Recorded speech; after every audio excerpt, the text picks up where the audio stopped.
우리가 에베소서 반환점을 돌았습니다.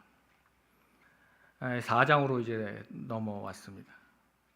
1장에서 3장까지 전반부는 우리가 그리스도 안에서 새롭게 갖게 된 정체성, 그러니까 우리가 누구인지, 성도와 또한 우리를 부르신 교회. 그러니까 후반부 4장에서 6장까지는 이제 새로운 이 정체성에 합당한 우리 삶의 자세에 대해서 말씀을 하고 있습니다. 그래서 전반부는 항상 사도 바울의 편지가 그렇듯이 전반부는 교리, 하나님의 진리의 말씀을 우리에게 설명해 주시고, 후반부는 그 진리에 맞는 합당한 삶을 어떻게 살아야 하는지에 대해서 우리에게 권면해 주십니다. 오늘 에베소서 4장 1절에 보시면 제일 먼저 전반부 또 후반부를 연결하는 이 링크가 딱 있습니다. 그러므로죠. 그러므로라고 하는 저 단어가 중요합니다. 말씀을 들었으니 이제 그렇게 사십시오라고 하는 연결 접속사입니다. 지금까지 성부, 성자, 성령 삼위일체 하나님이 우리에게 하늘에 속한 모든 신령한 복으로 복을 주셨습니다. 그래서 찬송하리로다 하나님 이렇게 시작했죠. 예수 그리스도를 통하여서 우리를 속량하셨습니다. 구속해 주셨습니다. 그리고 우리를 이제 유대인과 이방인 차별 없이 다 하나의 새로운 공동체, 교회 안으로 우리를 모아 주셨습니다. 그래서 새로운 삶과 이 새로운 사회에 대한 이야기를 우리는 들었는데, 그러므로 이제는 그 새로운 기준에 맞게 살아라. 그러니까 새로운 생명, 새로운 사회, 이제는 새로운 기준에 대한 이야기를 하고 있는 것입니다. 지금까지 3장까지는 하나님이 하신 일을 직설법으로 해설했다면, 이제부터는 우리가 되어야 하고 해야 하는 일에 대해서 명령법으로 이제 우리에게 설명해 주십니다. 여러분, 말씀을 받았으면 그에 따른 행동이 있어야 하는 것입니다. 설교는 단지 말씀을 그냥 설명하는 게 아닙니다. 여러분들이 그렇게 살도록, 여러분들이 그렇게 생활이 행동으로 따라가지 않으면 설교는 사실 의미가 없는 것이죠. 단지 우리가 지식을 갖기 위해서 하나님의 말씀 듣는 것 아니죠. 성경을 읽는 것도 마찬가지입니다. 새로운 생명과 새로운 공동체로 부름받은 우리에게는 그러므로의 삶이 이제 필요한 거예요. 그러므로. 그 부르심에 합당한 새로운 기준. 여러분, 말씀을 들으면 그러므로 말씀에 합당한 삶을 우리에게 요구하시는 것이죠. 말씀 들은 사람은 이제 그 응답을 요구하는 것입니다. 여러분, 행함이 없는 믿음은 죽은 믿음이에요. 그리스도 안에서 변화된 새로운 정체성은 이 선한 행동을 낳는데요. 존재가 변하면 행동이 따라오는 것이죠. 그래서 여러분, 먼저 존재가 먼저예요. 그래서 말씀을 항상 전반부에 말씀을 우리에게 주시는 거예요. being이 먼저입니다. 내가 그리스도인 되는 것, 우리가 교회가 되는 것, 이것이 먼저입니다. 그리고 난 다음에 후반부에서는 doing, being 다음에 doing입니다. 우리가 먼저 그리스도인이 되면 그 다음에 이제 그리스도인답게 삶을 사는 것이죠. 그런데 다른 종교들은 그렇게 말하지 않아요. 다른 종교들은 그렇게 행하라. 그러면 그 종교가 그 종교인이 될 것이다. 이렇게 말을 해요. 어떤 행함을 통해서 열반, 행함을 통해서 해탈, 행함을 통해서 아니면 어떤 천당, 이런 생각을 한단 말입니다. 그런데 기독교는 정반대입니다. 우리가 행함이 아니고 하나님께서 모든 일을 행해 주셨어요. 하나님께서 다 이루어 주셨습니다. 그 사실을 우리가 믿음으로 존재가 바뀐 것이죠. being, 존재가 바뀐 거예요. 바뀌니까 우리가 이제 그 바뀐 모습으로 삶이 따라오는 것입니다. 그래서 doing은 나중에 따라오는 거예요. 그리스도인이 되십시오. 그러면 그리스도인다운 행동과 열매를 맺게 될 줄 믿습니다. 사도 바울은 이렇게 시작합니다. 주 안에서 갇힌 내가 너희를 권하노니, 에고, I am이라는 뜻이에요. 에고, 호테스미오스, 엔 큐리오. 나는 그리스도, 주 안에 갇혔다. 주 안에 나는 죄수다. 주 안에 갇힌 나는 지금 사람이다. 주 안에 갇혔다. 분명히 사도 바울은 로마의 감옥에 구금 상태에 있습니다마는 나는 지금 주님 안에 갇힌 자라고 자신의 정체성을 말하고 있습니다. 사랑의 사슬로 나는 주님께 매여 있다. 복음에 대한 충성 때문에 내가 감금되어 있지만 이것은 단지 내가 인간적인 바람으로 당신들에게 권고하는 것이 아닙니다.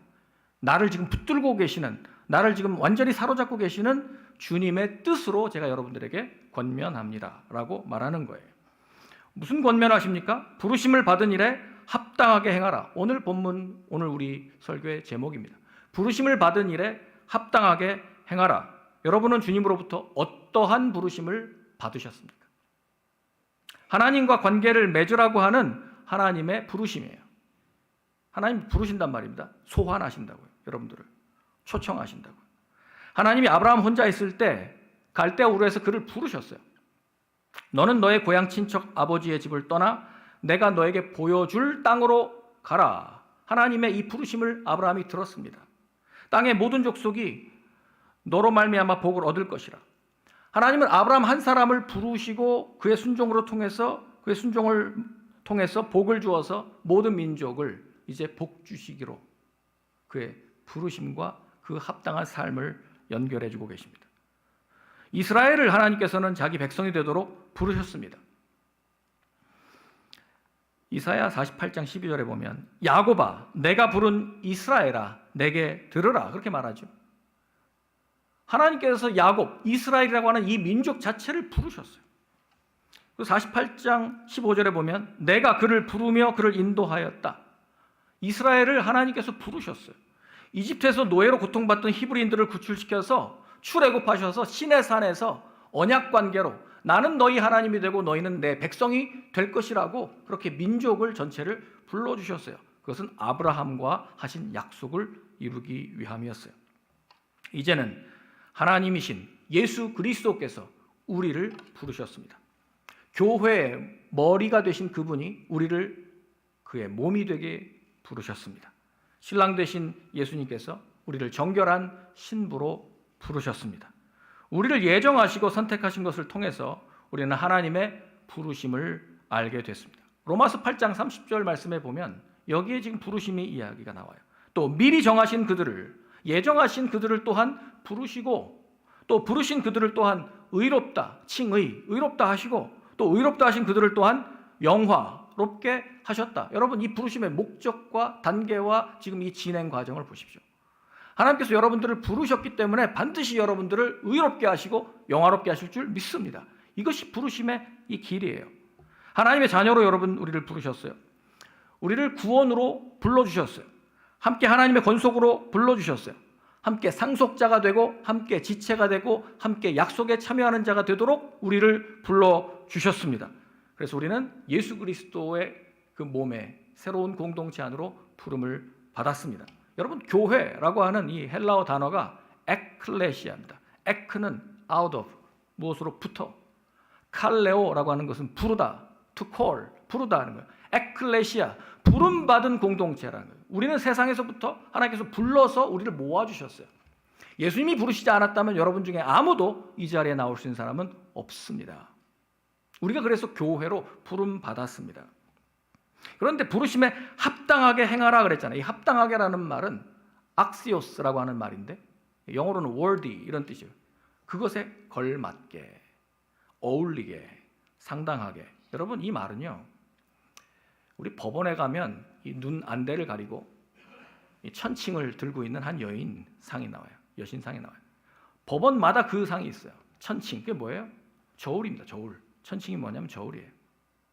무게를 다는 거예요. 이쪽에 무게를 달고 그래서 법과 죄의 무게를 맞추는 것이 이게 법원이 할 일인데 요새 그게 많이 흔들리죠? 그게 잘 안 되죠 요새? 근데 여러분 합당하게라는 말이 이 그림에서 온 말이에요. 양쪽 무게 균형을 맞추기 위해서 똑같은 중량을 올려놓는 것처럼 주님의 부르심의 그 무게에 맞는 그 행동을 하라는 거예요. 그렇지 않으면 이렇게 기울어집니다. 여러분 그거는 지금 올바른 삶이 아니에요.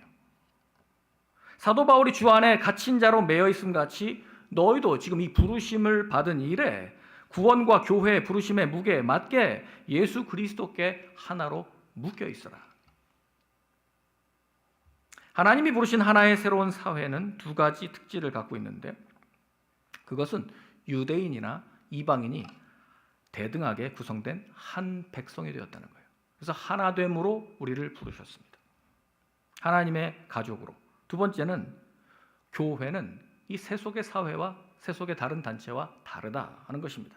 하나님께 속하도록 거룩하게 구별되었기 때문에 하나님의 이 교회는 하나됨 뿐 아니라 세상과 다른 거룩함을 가지도록 부르심을 우리는 받았습니다.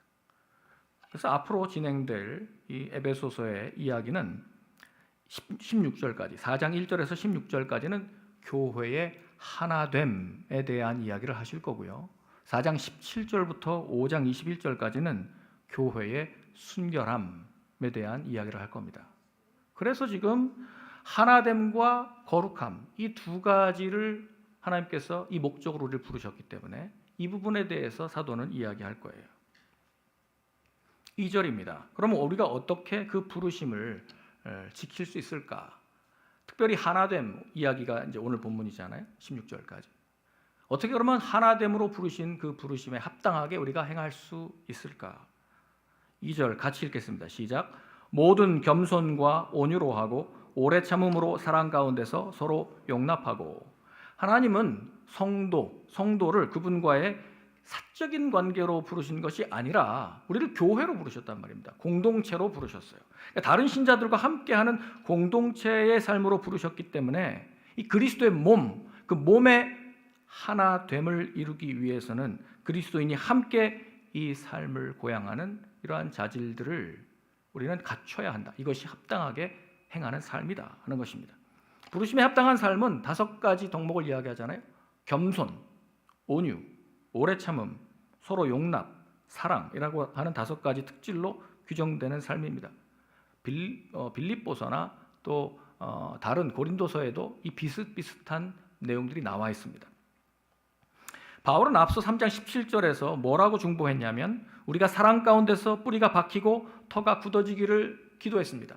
사랑 가운데 뿌리를 박고 터가 굳어지기를. 이제 그 사랑의 삶에서 시작하라고 권면하는 것이죠. 여러분, 공동체를 파괴하는 건 다른 것 아니에요. 교만입니다. 오만함입니다. 하나님은 언제나 이런 수치스러운 특성을 아주 멸시하셨습니다. 적극적으로 반대하십니다. 잠언 11장 2절에 보면 교만이 오면 욕도 오거니와 겸손한 자에게는 지혜가 있느니라. 이사야 2장 11절에 보면 그날에 눈이 높은 자가 낮아지며 교만한 자가 굴복되고 여호와께서 홀로 높임을 받으시리라. 네. 높은 자는 낮추시는 것, 또 교만한 자는 굴복시키시는 것이 하나님의 뜻이라는 거예요. 하나님은 아예 교만한 자를 대적하신다 그랬어요. 대적하신다 그랬다고. 사도 베드로는 소아시아 신자들에게 서신을 쓰면서 베드로전서 5장 5절 말씀을 이렇게 말합니다. 젊은 자들아, 이와 같이 장로들에게 순종하고 다 서로 겸손으로 허리를 동이라. 다 서로 겸손으로 허리를 동이라. 하나님은 교만한 자를 대적하시되 겸손한 자들에게는 은혜를 주시느니라. 그렇게 말씀하셨습니다. 예수님은 이 땅에서 사실 때 이 겸손의 미덕을 그 본을 보여주셨죠. 마태복음 11장 29절에 보면 나는 마음이 온유하고 겸손하니 나의 멍에를 메고 내게 와서 내게 배우라. 그렇게 말씀하십니다. 그리하면 너희 마음에 쉼을 얻으리니. 바로 이 앞절 말씀이 뭐냐면 수고하고 짐진 자들아 다 내게로 오라. 내가 너희를 쉬게 하리라 하는 거예요. 여러분, 쉼을 얻으려면 예수님의 멍에를 함께 매라는 거예요. 아니 또 무슨 멍에를 매는 것이 쉼입니까? 라고 말하지만 예수님은 온유하고 겸손하시기 때문에 이 멍에를 같이 맬 때 우리에게 비로소 우리 마음에 있는 모든 불안과 일어나는 모든 그런 갈등들이 잠잠해지고 쉼을 얻게 된다는 것입니다. 마음이 온유하고 겸손하신 예수님과 함께 멍에를 매는 길 외에는 우리가 마음에 쉼을 얻을 수 있는 길이 없다는 것입니다. 사도 바울은 빌립보 교회에 편지를 쓰면서 그들의 본보기로 겸손하신 예수님의 모습을 바라보라 이렇게 권면했는데요. 빌립보서 2장에 유명한 말씀이 있잖아요. 너희 안에 이 마음을 품으라 곧 그리스도 예수의 마음이니. 그는 근본 하나님과 동등됨을 취할 것을 여기지 아니하시고 자기를 비워 empty himself 자기를 비워 종의 형체를 가지사 사람들과 같이 되셨고 죽기까지 복종하셨다. 여러분, 예수님의 겸손입니다. 가장 높으신 그분이 가장 낮은 자리로 오셨어요. 이게 겸손입니다. 태어날 곳이 없으셔서 마구간에서 태어나시고 누일 곳이 없어서 말구유에 누이시고 예수님의 시작은 공생애의 첫 번째 시작은 전 지구상에서 가장 실제로 지리적으로 가장 낮은 해발 마이너스 400m 요단강 하구에서 침례를 받으셨습니다. 그렇게 시작하셨어요. 예수님은 낮고 내려가고 또 내려가 가장 비천한 자리에서 시작하셨어요. 그렇게 해서 예수님은 이제 오르시는데 골고다 언덕으로 오르시고 땅과 하늘 위 중보자로 십자가에 매달리시고 이제 하늘로 승천하셔서 이제는 모든 무릎이 주 예수를 인정해야만 하고 그 앞에 발 앞에 무릎을 꿇게 만드셨습니다. 그것이 바로 우리 주님의 겸손을 통해서 우리에게 얻은 복입니다. 겸손은 하나됨의 필수예요. 모든 불일치의 배후에는 교만이 잠복하고 있습니다. 일치를 이루는 가장 큰 비결은 겸손입니다. 그래서 우리가 이 하나됨을 위해서 필요한 것은 첫 번째 태도가 바로 겸손입니다. 두 번째는 온유입니다. 온유, 부드럽고 친절한 태도죠. 그러나 온유가 약함과 동의어는 아닙니다. 영어로 온유하다는 것을 meek라고 말하는데 meek가 좋은 뜻으로 쓰일 때도 있지만 대체로 현대 영어에서는 별로 좋지 않은 뜻으로 쓰입니다. 그 말은 기백과 용기가 없는 사람, 쉽게 이용당하는 사람을 말할 때 meek라고 하죠. 그만큼 우리가 요즘 현대 서구 사회나 현대 자본주의 사회에서 이 온유한 사람을 별로 좋아하지 않고 인정해주지 않는다는 얘기예요. 가치를 평가절하했다는 얘기입니다. 온유, 호구란 얘기예요. 바보 같다는 얘기예요. 끌려다닌다는 얘기예요. 그렇게 뭐 줏대도 없냐 이렇게 생각하는 게 온유라는 뜻으로 지금 사용되고 있는 말이라는 것입니다. 그러나 사도가 말하고 있는 온유는 그런 약함을 얘기하는 게 아니에요. 오히려 강한데 힘을 통제할 줄 아는 사람, 그 사람의 온화함입니다. 자제하는 것입니다. 원래 온유라고 하는 어원을 보면 야생마를 길들여서 잘 조련된 상태, 그게 온유입니다. 여러분, 야생마를 길들이려면 어떻게 해야 되는지 아세요? 그 위에 그냥 올라탔다가는 여러분들이 갈비뼈가 부러지든지 아니면 뒷발에 채여가지고 내가 지금 큰 부상을 당하든지 이런 모든 과정을 겪어요. 나 자신을 온유하게 만들려면, 나 원래 야생마 같은 사람인데 이걸 온유하게 만들려면 여러분 몇 번은 아마 채이고 부러지고 다칠 겁니다. 그렇게 하면서 꺾여서 내가 자제하는 상태가 되는 것을 온유라고 말하는 거예요. 그래서 산상수훈에서는 온유한 자는 복이 있나니 땅을 기업으로 받을 것이라 이렇게 말씀하시는 겁니다. 여러분, 온유는 성령의 열매 중에 하나예요. 여러 어려움이 있을 때 온유함은 누군가를 회복시키거나 잘못한 사람을 바로잡는 데 필수적인 덕목인데요. 갈라디아서 6장 1절에 보면 형제들아, 사람이 만일 무슨 범죄한 일이 드러나거든 신령한 너희는 온유한 심령으로 그러한 자를 바로잡고 너 자신을 살펴보아 너도 시험 받을까 두려워하라. 그리고 디모데후서 2장 25절에는 거역하는 자를 온유함으로 훈계할지니 혹 하나님이 그들에게 회개함을 주사 진리를 알게 하실까 하며. 여러분, 온유라고 하는 것은 그러니까 하나님 앞에서나 아니면 사람들 앞에서 개인적인 권리를 주장하려고 하는 이 성향이 아예 없는 것, 그러니까 주장하지 않는 것, 자신의 권위를 온유한 마음으로만 사용할 때 그래서 공동체의 하나됨을 유지할 수 있다는 것입니다. 사실 아까 우리 읽었지만 마태복음 11장 29절 말입니다. 마음이 온유하고 겸손하다라고 하는 것은 예수님의 대표적인 성품적인 특질입니다.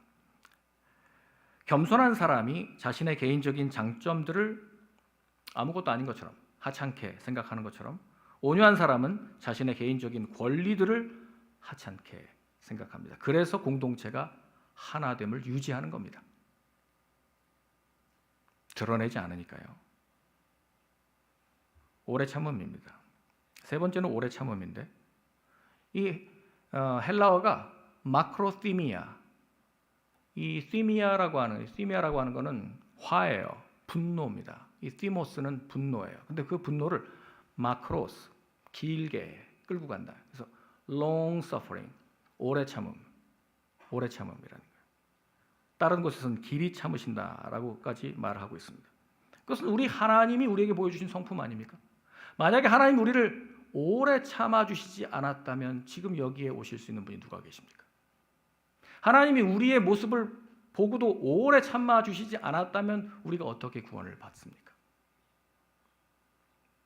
또 아직까지 교회에 들어오지 않고 있는 사람들을 오래 참으시면서 하나님 기다리고 계시기 때문에 아직 지금 재림하고 계시지 않는 것이죠. 출애굽기 34장 6절에 보면 이렇게 말씀합니다. 하나님의 성품이죠. 여호와께서 그의 앞으로 지나시며 선포하시되 여호와라 여호와라 자비롭고 은혜롭고 노하기를 더디하고 인자와 진실이 많은 하나님이라. 자비롭고 은혜롭고 노하기를 더디하고 slow to anger, 오래 참으신다는 하나님의 성품이에요. 하나님은 바울에게 그렇게 오래 참으셨던 것처럼 죄된 백성인 우리를 오래 참으시고 계속해서 길이 참고 계십니다. 아무도 멸망하기를 원치 않기 때문에 그렇습니다. 우리를 부르신 하나님 아버지의 이 오래 참음을 본받아서 서로 오래 참음으로 하나됨을 지키라 이렇게 권면하십니다. 여러분, 오래 참음도 성령의 열매 가운데 있어요. 갈라디아서 5장 22절에 보면 그 오래 참음이 있어요. 오직 성령의 열매는 사희화, 오자양, 충온절. 저기 오래 참음이 있잖아요. 지금 무슨 방언을 한 게 아니고요. 사랑, 희락, 화평, 오래 참음, 자비, 양선, 충성, 온유, 절제. 제가 이거 외우려고 이렇게 외운 거예요. 그리고 오래 참음이 있잖아요. 거기에 절제가 있잖아요. 절제가. 저게 성령의 열매입니다. 그러니까 여러분, 성령께서 주시지 않고는 저게 자연적으로 얻어지는 모습이 아니기 때문에 우리가 부르심에 합당하게 행하려면 성령의 은혜가 없이, 성령의 능력이 없이는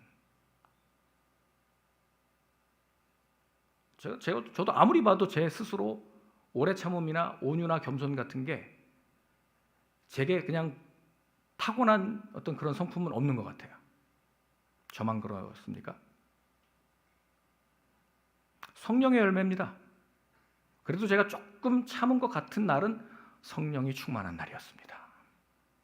제가 혹시 조금 못 참은 것 같다 그러면 오늘 목사님 기도 안 하셨구나 이렇게 생각하시면 맞습니다. 그러니까 제 능력이 아니에요. 저에겐 그런 능력이 없어요. 여러분, 성령의 열매뿐 아니라 사랑의 특징이기도 하죠. 고린도전서 13장 4절. 사랑은 어떻게 시작해요? 사랑은 오래 참고 이렇게 시작해요. 사랑은 오래 참고로 시작합니다.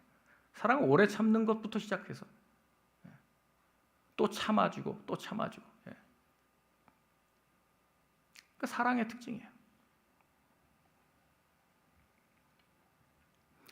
네 번째 특징은 서로 용납하는 것인데요. 교회 내에 다른 사람의 잘못을 이것도 참아주는 거죠. 사실 지금 이것도 오래 참는 것과 같습니다. 참아주고 때로 그들의 인격적인 흠을 감싸주고 인내해 주는 거. 그게 서로 용납하는 거죠. 사랑 가운데서, 사랑은 최종적인 자질이에요. 앞에 나온 이 네 가지 모든 것들을 다 종합할 수 있는 힘이 사랑이에요. 사랑 가운데 뿌리가 박히고 터가 굳어져서. 사랑하는 것은 적극적으로 다른 사람의 평안과 이 공동체의 유익을 구하는 그 태도가 사랑이잖아요. 그러니까 사랑에 다 들어가 있어요. 오래 참고 온유하며, 무례하지 아니하며, 시기하지 아니하며, 교만하지 아니하며, 자랑하지 아니하며, 모든 것을 참으며, 모든 것을 견디며. 여러분, 골로새서 3장 14절이 이렇게 말합니다. 이 모든 것 위에 사랑을 더하라. 이 모든 것 위에 사랑을 더하라. 이는 온전하게 매는 띠니라. 사랑이 우리를 하나 되게 하는 데 있어서 묶어주는 띠가 된다는 거예요. 사랑의 띠. 그런데 3절 우리 에베소서 4장 3절을 보시면 여기는 또 다른 띠가 나오네요. 평안에 매는 줄로. 지금 사랑이 온전하게 매는 띠라고 골로새서는 말하고 있는데 에베소서 4장 3절은 평안에 매는 줄로 성령이 하나 되게 하신 것을 힘써 지키라 이렇게 말합니다. 하나님은 교회를 하나로 통합된 그리스도의 몸으로 만들어 주셨어요. 우리를 이미 그분의 성령으로 그 몸에 내주하십니다. 그래서 성령이 거하시는 곳을 교회라고 말하는 거예요. 교회가 누리는 이 하나됨과 평강은 이미 성령께서 우리에게 선물로 주신 거예요. 이미 우리는 하나 되었습니다. 그래서 우리가 할 일은 저 하나 되게 하신 것, 저 상태로 들어왔는데 힘써 지키라 하는 것입니다. 그러니까 우리가 노력을 해서 지킬 부분이 있다는 거예요. 이미 하나 된 거예요. 교회는 이미 힘써 지키라. 하나됨과 평안은 누가 주신 것입니까? 사실은 이 둘 다 그리스도께서 십자가에서 흘린 피를 통해서 우리에게 허락하신 선물입니다. 2장 15절에 이미 그렇게 말씀하셨어요. 하나님은 그리스도 안에서 한 새 사람을 지어 화평하게 하셨다. 저 하나됨과 화평. 또 14절에 그리스도는 우리의 화평이신지라 둘로 하나를 만드사 원수된 것 곧 중간에 막힌 담을 자기 육체로 허무신 분이 바로 우리 주 예수 그리스도십니다. 하나님은 이처럼 그분의 성령이 이 새로운 인류 안에 거하시며 우리가 하나님 아버지께 나아갈 수 있게 우리를 부르셨어요. 하나됨과 화평으로. 그리스도가 주신 평안은 우리 교회 안에 있는 다양한 배경의 사람들, 다양한 인종과 다양한 출신의 신자들을 하나로 통합할 수 있는, 이 전체로 묶어낼 수 있는 끈이 바로 평화예요. 평강입니다. 평강에 매는 줄, 평안에 매는 줄. 여러분, 저 평안에 매는 줄이라고 하는 헬러가 있는데요. 혹시 쓰셨습니까? 네. 신데스모스. 신이라고 하는 것은 시너지 할 때 그 신입니다. 함께라는 뜻이에요. 신데스모스. 저 무슨 말이냐면 이 데스마가 사슬이에요. 사슬. 끈, 사슬이라고요. 지금 사도 바울이 사슬에 매여 있어요. 그래서 아까 사도 바울이 뭐라 그랬어요? 데스미오스 엔 큐리오. 난 주 안에 갇혔다. 여러분, 갇힌 자, 죄수, 프리즈너라는 뜻을 데스미오스라고 했는데 저기 신데스모스. 저게 줄입니다. 매는 줄. 우리를 하나로 이렇게 묶어주는 줄. 성령의 하나 되게 하신 것을 힘써 지킬 수 있기를. 사도 바울은 지금 내가 매인 것처럼 여러분들도 그리스도의 사랑에 매이면 가능합니다. 평강에 매는 줄로 묶이면 하나됨을 유지할 수 있습니다. 라고 말씀하고 계시는 겁니다. 그래서 사도 바울은 지금 갇혀있기 때문에 더 자신 있게 여러분들도 하나로 묶이십시오. 성령으로 하나 되게 하신 그 평안에 매는 줄로 묶이십시오. 이걸 떨어져 나가지 끊지 마시고 바깥으로 나가지 마시고 여러분 이 안에 묶이십시오라고 권면하고 있는 것입니다. 4절부터 6절까지를 한번 보겠습니다. 4절부터 6절까지 우리 한 목소리로 읽는데요. 하나라고 하는 게 몇 번 나오는지 한번 카운트해 보십시오. 시작. 몸이 하나요 성령도 한 분이시니 이와 같이 너희가 부르심의 한 소망 안에서 부르심을 받았느니라. 주도 한 분이시요 믿음도 하나요 세례도 하나요 하나님도 한 분이시니 곧 만유의 아버지시라. 만유 위에 계시고 만유를 통일하시고 만유 가운데 계시도다. 하나라는 말이 몇 번 나왔습니까? 7번. 네, 잘 세셨습니다. 어떤 사람들은 이 7이라는 숫자에도 주목합니다. 역시 완전수야. 이렇게. 근데 사도 바울의 특징이 요한이 썼다 그러면 여기에 의미를 제가 부여하겠지만 사도 바울은 이런 거에 별로 상징으로 잘 안 써요. 근데 우연치고는 그래도 의미가 있는 것 같다라는 생각은 듭니다. 하나됨의 근거가 뭐냐면 우리를 부르신 성부, 성자, 성령 하나님이 한 분이시기 때문에 그렇습니다. 성령이 한 분이세요. 성령이 한 분이세요. 그래서 몸이 하나입니다. 한 몸은 교회, 즉 그리스도의 몸으로 유대인 신자와 이방인 신자가 그리스도 안에서 성령이 한 분이시기 때문에 우리를 한 몸 되게 하셨습니다.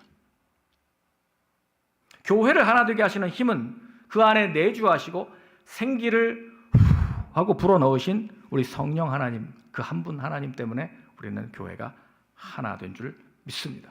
고린도전서 12장 13절 보면 우리가 유대인이나 헬라인이나 종이나 자유인이나 다 한 성령으로 세례를 받아 한 몸이 되었고 또 다 한 성령을 마시게 하셨느니라. 여러분, 한 성령을 마셨기 때문에 우리가 다 한 몸이 되었다라고 말하는 것입니다. 이처럼 우리를 한 몸으로 통합시키는 것은 우리에게 한 성령을 공동으로 주셨기 때문입니다. 두 번째로, 우리 그리스도인의 부르심에 속한 한 소망이 있습니다. 주도 한 분이다 그랬잖아요. 여러분, 우리가 믿는 주님 예수 그리스도는 한 분입니다. 그런데 한국의 계룡산에 가보면 자칭 예수라고 하는 사람이 수백 명입니다. 전부 가짜입니다. 우리 주는 한 분이십니다. 한 성령을 공동으로 소유하고 있다는 사실과 마찬가지로 주님도 한 분이에요. 우리가 믿는 믿음이 그래서 하나입니다. 전 세계 모든 그리스도인이 믿는 분, 믿음의 주, 우리를 온전하게 하시는 분, 바로 예수님 한 분뿐이시기 때문에 우리의 믿음은 하나입니다. 믿음이 둘일 수 없어요. 다른 믿음을 가질 수 없습니다. 또 세례도 침례도 하나입니다. 침례라고 하는 말을 우리가 이제 침례교회이기 때문에 쓰긴 하지만 영어로는 그냥 baptism, 다 같은 말이에요. 같은 말이에요. 세례가 하나예요. 왜냐하면 예수 그리스도의 세례 말고 다른 세례는 없어요. 사실 에베소에 맨 처음에 사도 바울이 와서 아폴로가 세례 요한의 제자였기 때문에 세례 요한의 가르침을 받은 이 초기 에베소 교인들 12명을 데려다가 앉혀놓고 너희가 믿을 때에 성령을 받았느냐라고 묻거든요. 그랬더니 우리는 성령이 계심도 알지 못합니다 그랬어요. 그럼 너희는 누구의 세례를 받았느냐 그랬더니 요한의 세례만 받았습니다. 그래서 그것은 아니고 요한의 세례, 그 죄사함을 얻게 하는 그 세례, 씻는 세례가 아니고 주 예수 그리스도의 죽음과 연합하고 그리스도의 부활과 함께 연합해서 이제 예수 그리스도를 통한 침례, 이걸 통해야만 당신들은 그리스도입니다 라고 말해서 그들이 다 침례를 받았어요. 그래서 에베소 교회 첫 번째 12명의 제자들이 그렇게 나왔습니다. 여러분, 세례는 하나입니다.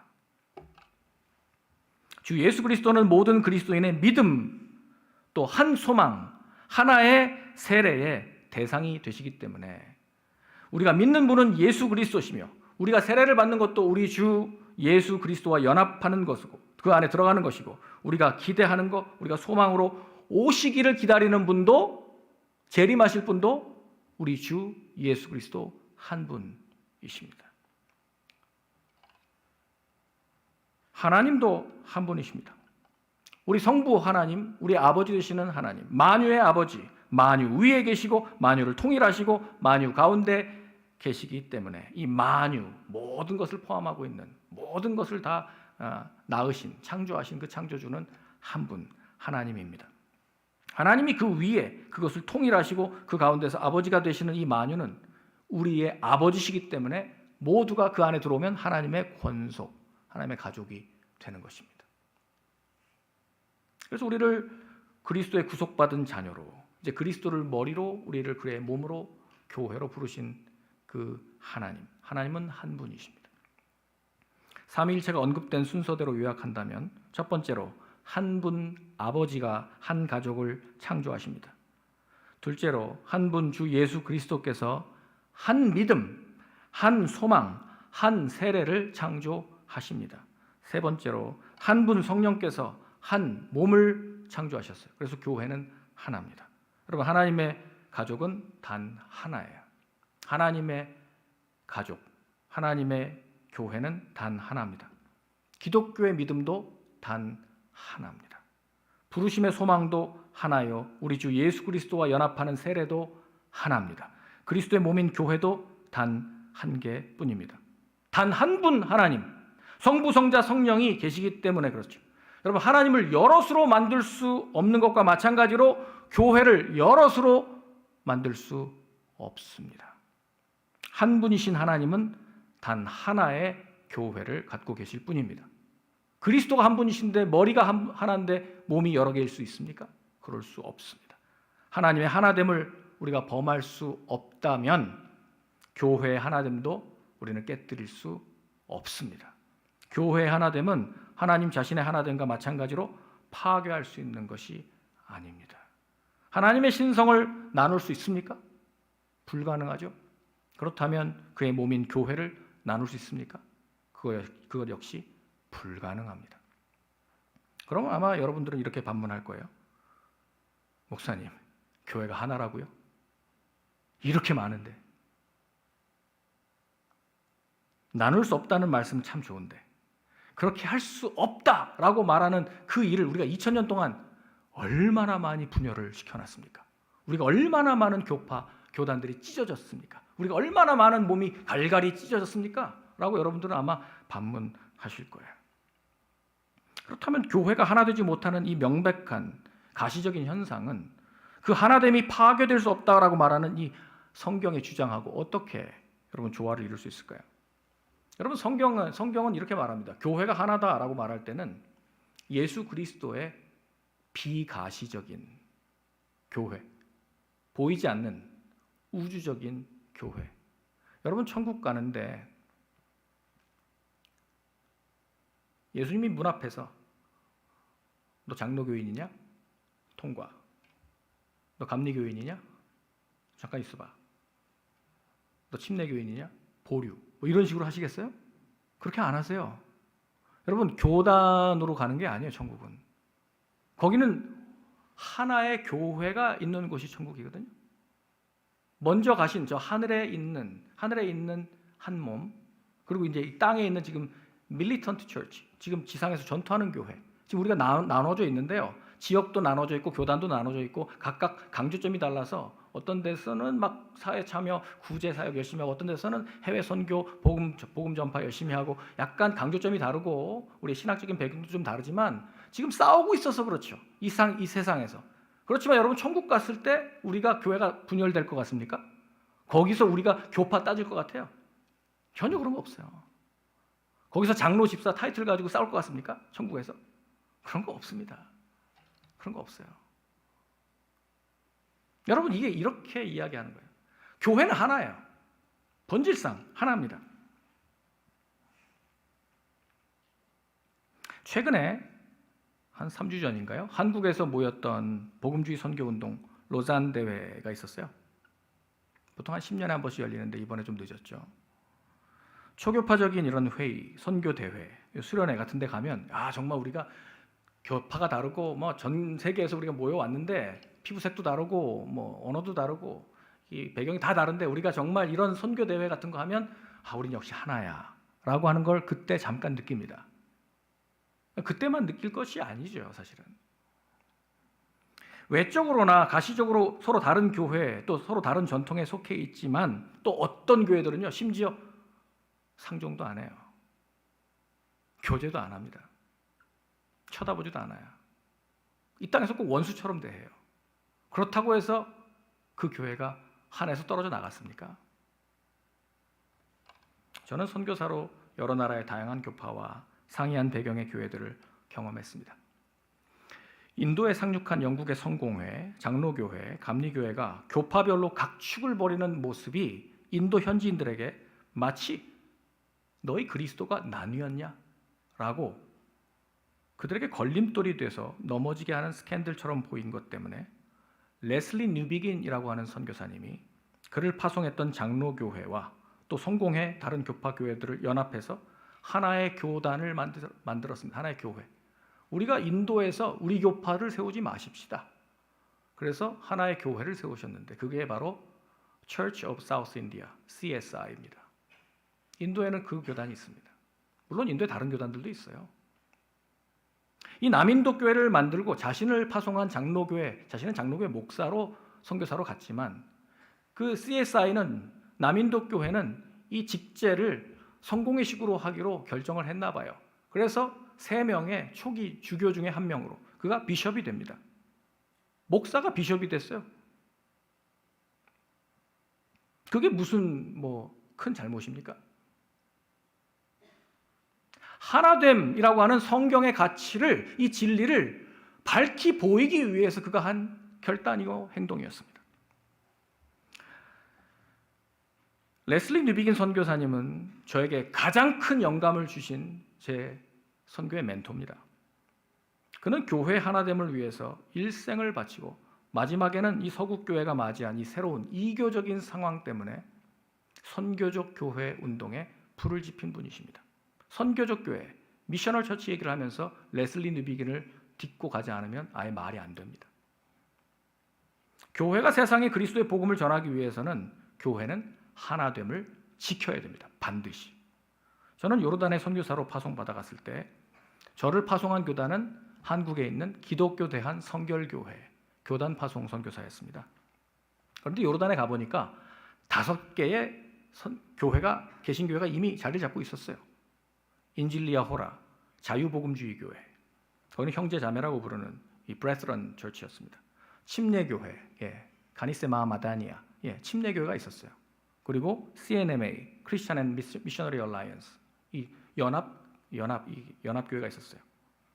나사렛 교회, 하나님의 성회, 이 5개 교단이 있었어요. 저는 성결교회 파송받은 성결교회 선교사니까 가서 성결교회를 개척해야 되겠죠. 성결교회를 개척하고 성결교회 후원을 받아서 성결교단을 그 중동 땅에 심어야 되겠죠. 그걸 아마 교단은 원했을지 모르겠습니다. 그러나 아무리 제가 눈 씻고 성경을 찾아도 그렇게 하는 것이 선교가 아닌 것 같았습니다. 왜냐하면 선교는 저의 개인적인 일이 아니에요. 선교는 어떤 파송 교회의 사업도 아니에요. 선교는 주체가 하나님이십니다. 하나님의 선교이기 때문에 거기에 제 생각과 제 어떤 파벌, 분파주의 이런 것들을 가서 하나 더 심을 이유가 없어요. 그래서 저는 성결교회를 세우지 않기로 했습니다. 무슬림들을 만나기 위해서 아랍어를 공부하면서 비자를 얻기 위해서 제가 침례교회 발론티어 비자를 얻었습니다. 그래서 제가 침례교 소속이 그때 되었었습니다. 그러다가 나사렛 교회 총회장, 지난번 제 그 취임 예배 때 요르단의 아피프 할라사 목사님이, 나사렛 총회장, 머리 벗겨주신 분 계시잖아요. 수염이 이만큼 나신 분.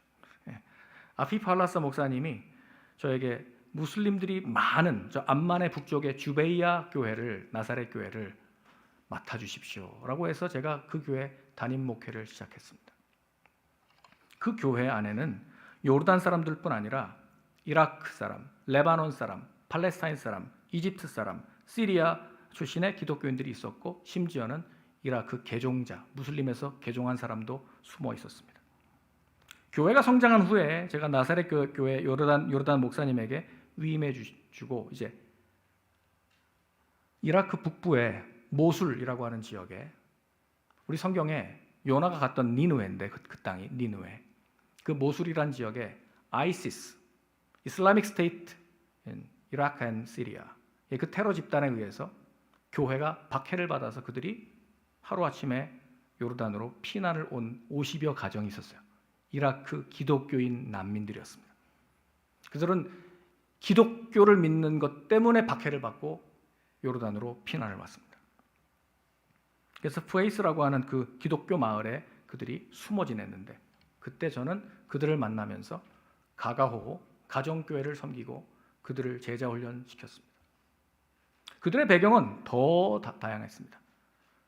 갈대아 정교회, 갈대아 카톨릭, 아시리아 정교회. 여러분, 정교회나 카톨릭 배경의 사람들이었습니다. 그래서 제가 가진 신학과 많이 다를 거라 생각했습니다. 그래서 제가 점검했습니다. 예수 그리스도를 어떻게 생각하느냐, 예수를 믿느냐, 예수님을 당신이 어떻게 고백하느냐 물어봤더니 하나같이 생명 걸고 예수님을 자신의 주님으로 고백하고 있었습니다. 성경이 저희와 같습니다. 그래서 제가 성경을 가지고 말씀 암송을 시키면서 제자 훈련을 1년간 했습니다. 저는 교회가 하나라고 하는 이 사실을 제 피부로, 또 저의 배로, 어떻게 배로냐면 사람들이 그 먹을 걸 나눠줘요. 난민들이 해주시는 음식을 제가 나눠 먹으면서 영으로 경험했고 철저하게 배우면서 교회는 하나구나 라고 하는 사실을 깨달았습니다. 어떤 사람은 자꾸 제가 까시스, 아나까시스, 나는 목사야, 개신교 목사라고 해도 자꾸 저한테 아부나, 사미, 아부나, father, 자꾸 저한테 자꾸 신부라고 부르는 거예요. 자기 전통이 그러니까 제가 신부 같은가 봐요. 그래서 너무 부담돼 그 말은. 내가 어떻게 아버지야, 그냥 목사라고 불러. 근데도 아부나, 사미 자꾸 저 그렇게 불렀어요. 어떤 사람은 아후이, 저를 그냥 브라더라고 자꾸 불러요. 맘먹어라. 이제 저는 이제 그게 아니고 브라더로 부르든 까시스로 부르든 뭐 아부나로 부르든 상관없어요, 여러분. 어떤 분은 목사고 어떤 분은 비숍이고 무슨 상관이에요, 그게. 제가 지금 침례교회 목사로 지금 여러분들을 섬기고 있습니다. 하나님께서 왜 교회를 이렇게 거치면서 교회가 우주적으로 하나라고 하는 사실을 저에게 가르쳐 주셨을까? 우리는 모두 주 안에서 한 형제요, 한 가족임을 저는 깨달았습니다. 같은 믿음, 같은 주님, 같은 부르심의 한 소망 안에서 부르심을 받았기 때문에 우리는 주님의 한 몸인 교회임을 믿습니다. 여러분, 이것이 성경이 말하는 하나의 교회, 하나의 몸을 이야기하는 것입니다.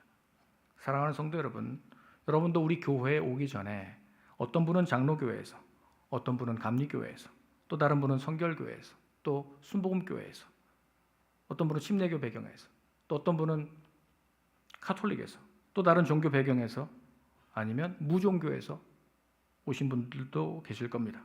교단과 배경이 다르더라도 우리는 현재 아이오와 온누리 침례교회라는 하나의 지역교회 안에 소속되어 있습니다.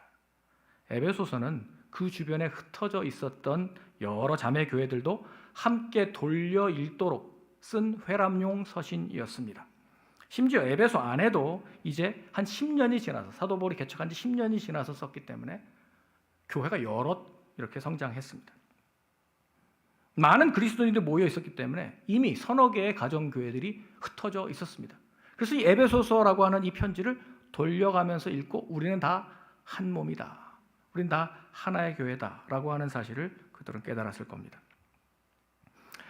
사도 바울이 강조하는 뜻은 그러니까 한 지역 교회뿐 아니라 교회 간에 연합하고 우리 모두가 그리스도의 몸으로서 보이지 않는 우주적인 교회임을 깨닫고 하나 되게 하신 것을, 성령이 우리를 평안에 매는 줄로 하나 되게 하신 것을 힘써 지키라, 이렇게 권면하신 줄 믿으시기 바랍니다.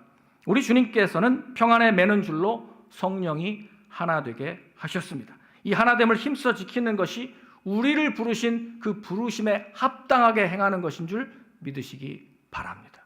우리를 세상 가운데서 부르심으로 그리스도의 몸인 교회가 되게 하셨으니 부르심에 합당하게 행하여 하나됨을 힘써 지키는 저와 여러분, 온누리 침례교회 성도들 되시기를 주의 이름으로 축원합니다. 아이오와의 그리스도를 드러내고 증거하는 복된 교회가 되기 위해 우리가 분열된 모습이 아니라 하나된 모습으로, 성령의 모습으로 우리를 하나 되게 하신 것을 힘써 지킴으로 세상 가운데 이 빛을 증거하는 선교적인 교회 되시기를 주의 이름으로 축원합니다.